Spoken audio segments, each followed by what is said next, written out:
지금 이 순간에도 여러분 주머니 속 스마트폰, 사무실 엘리베이터, 공장의 로봇팔까지 전부 하나의 부품이 없으면 즉시 멈춰버립니다.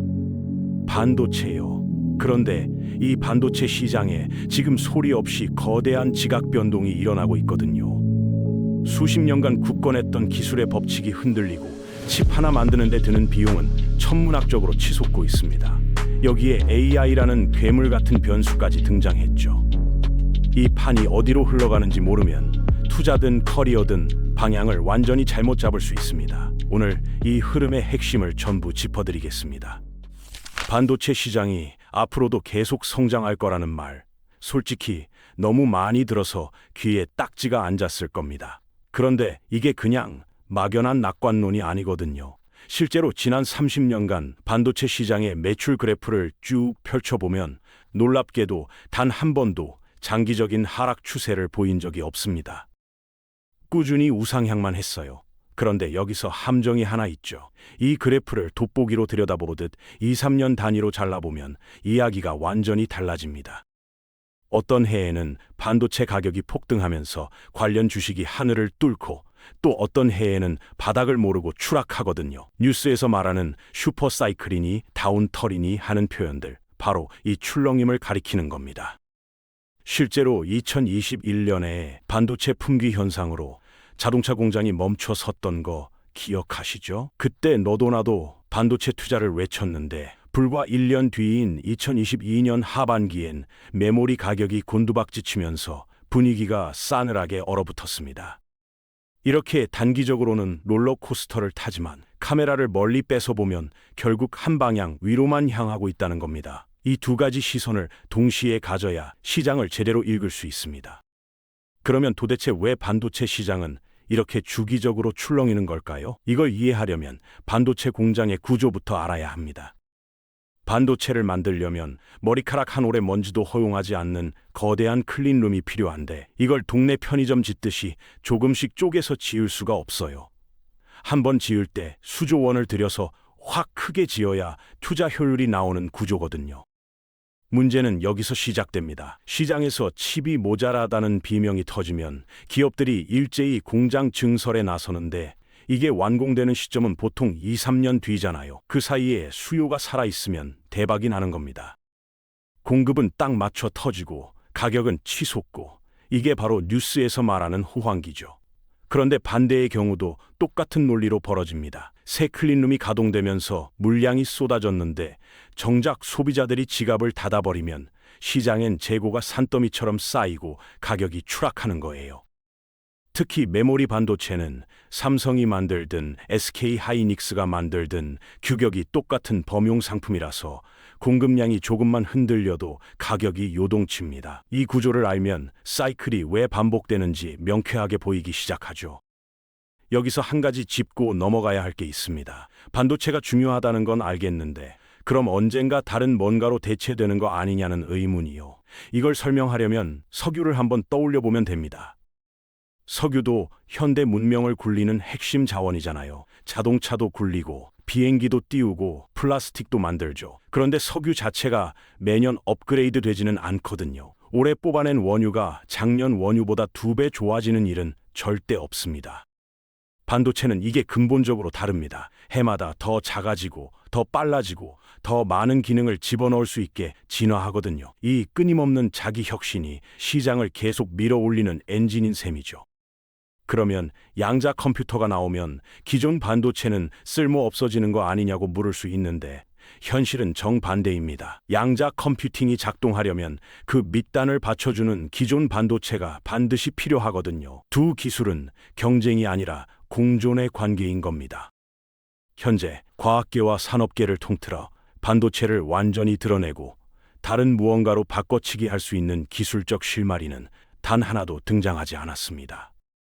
자, 그러면 반도체가 계속 진화한다고 했는데 구체적으로 어떤 방향으로 가고 있는지 이야기해 보겠습니다. 업계에서는 이걸 무어라고 부릅니다. 혹시 무어의 법칙이라고 들어보셨나요? 반도체 칩 안에 들어가는 트랜지스터 수가 2년마다 2배씩 늘어난다는 유명한 법칙인데 사실 요즘은 이 법칙이 한계에 부딪혔다는 이야기가 끊이질 않거든요.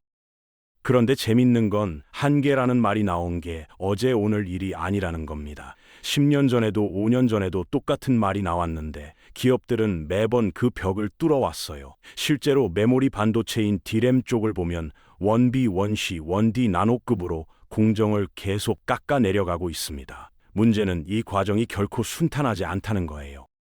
칩의 면적을 줄인다는 건 그 위에 세우는 트랜지스터 기둥도 더 얇게 깎아야 한다는 뜻이거든요. 기둥이 얇아지면 바람에 흔들리는 젓가락처럼 무너지기도 하고 전자가 엉뚱한 곳으로 새어나가는 결함이 생기기도 합니다. 반도체 엔지니어들은 매년 이 물리적 한계와 정면으로 싸우면서 한 걸음씩 전진하고 있는 거죠. 그런데 그러니까 칩을 더 작게 만드는 경쟁에는 기술 말고 또 다른 거대한 벽이 하나 있습니다. 바로 돈이에요.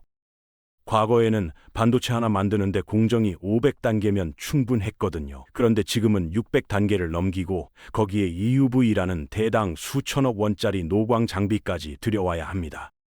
공정은 길어지고 장비값은 천정부지로 치솟으니 칩 하나에 더 많은 기능을 우겨 넣으려고 크기를 키우면 또 다른 문제가 터집니다. 반도체는 동그란 원판, 웨이퍼 위에서 만들어지는데 칩이 커질수록 가장자리에서 잘려나가는 버림 면적이 급격히 늘어나거든요.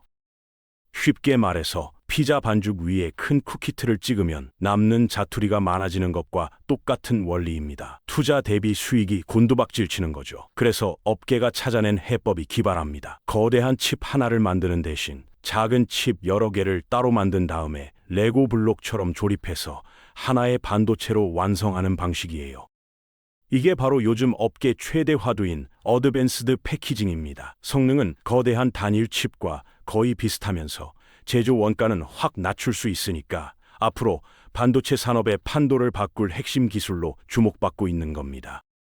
요즘 AI가 세상을 바꿀 거라는 이야기가 쏟아지면서 마치 컴퓨터의 근본 구조 자체가 완전히 뒤집힐 것처럼 말하는 사람들이 많거든요. 그런데 현실은 좀 다릅니다. 지금 우리가 쓰는 컴퓨터의 기본 설계도는 1940년대에 폰 노이만이라는 수학자가 그려놓은 겁니다. CPU가 머리 역할을 하고 D램이 잠깐 메모할 수첩, 낸드 플래시가 오래 보관할 서랍장 역할을 하면서 정보를 주고받는 구조인데 이 뼈대는 AI 시대에도 그대로 유지됩니다. 달라진 건 이 뼈대 위에 새로운 일꾼이 합류했다는 거예요. 바로 GPU입니다. CPU가 혼자서 처리하기엔 AI 학습에 필요한 연산량이 너무 방대하니까 단순 반복 계산을 동시에 수천 개씩 처리할 수 있는 GPU가 투입된 거죠.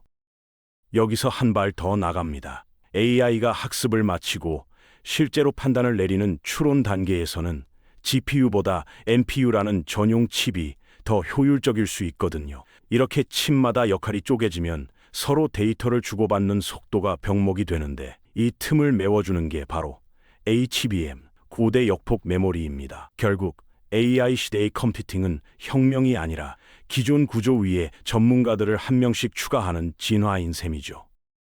여기서 아주 중요한 전환점 하나를 짚어야 합니다.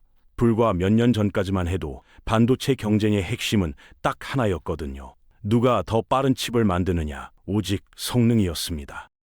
그런데 AI가 본격적으로 돌아가기 시작하면서 예상치 못한 복병이 등장했어요. 전기료입니다. 거대한 AI 모델 하나를 학습시키려면 수만 개의 칩이 동시에 풀가동되는데 이때 먹어치우는 전력이 어마어마하거든요.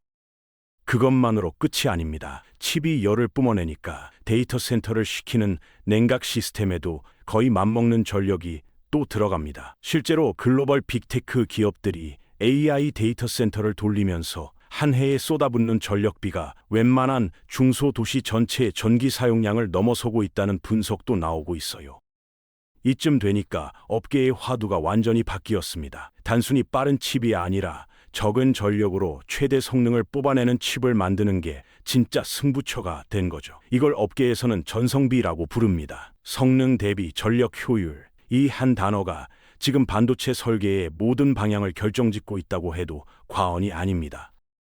이 전성비 이야기를 듣고 나면 자연스럽게 드는 의문이 있을 겁니다. 그러면 반도체 회사들은 어떻게 일하는 방식을 바꾸고 있느냐는 거죠. 사실 과거의 반도체 산업은 철저하게 혼자 잘하면 되는 세계였습니다. 삼성이든 인텔이든 자기 회사 울타리 안에서 설계부터 생산까지 전부 해결했거든요. 남한테 기술을 보여주는 건 곧 경쟁력을 내주는 거라는 인식이 강했습니다. 30대 중반의 김 과장이라는 엔지니어를 한번 떠올려 보죠. 입사 초기에는 선배들한테 이런 말을 귀에 못이 박히게 들었을 겁니다. 우리 기술은 절대 밖에 나가면 안 된다고요. 그런데 지금 김 과장의 업무 환경은 완전히 달라졌습니다.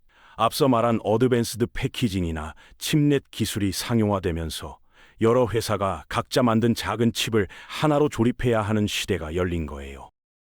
내 칩과 상대방 칩이 완벽하게 맞물려 돌아가려면 설계 단계부터 스펙을 공유하고 함께 조율해야 하거든요. 혼자서 아무리 뛰어난 칩을 만들어도 옆 회사 칩과 결합이 안 되면 시장에서 외면받는 구조가 된 겁니다. 이제 반도체 산업의 승자는 가장 뛰어난 기술을 가진 회사가 아니라 생태계를 가장 잘 엮어내는 회사가 될 가능성이 높습니다.